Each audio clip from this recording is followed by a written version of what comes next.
मैं हूँ hi fi घर की लड़की, मैं नहीं सहती किसी की भड़की।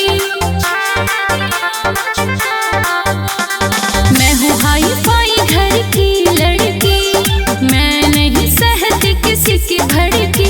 तेरे जैसे के हाथ नहीं आऊंगी, जो छेड़ दिया मुझको तो थप्पड़ लगाऊंगी।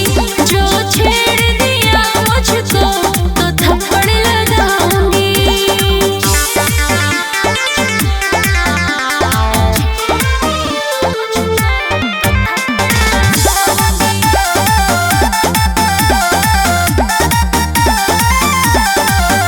तेरी गंदी गंदी बातें मुझे एक भी ना भाते, तेरे जैसे लाखों लड़के मुझे देख मुस्कुराते। तेरी गंदी गंदी बातें मुझे एक भी ना भाते, तेरे जैसे लाखों लड़के मुझे देख मुस्कुराते।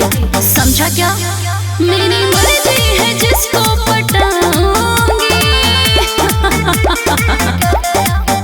जो छेड़ दिया मुझको तो थप्पड़ लगाऊंगी। जो छेड़ दिया मुझको तो थप्पड़ लगाऊंगी।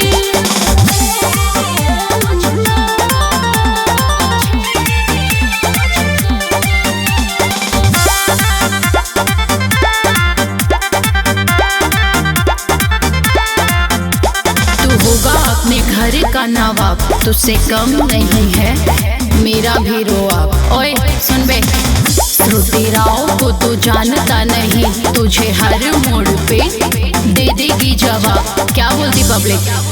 कृष्णा कैचा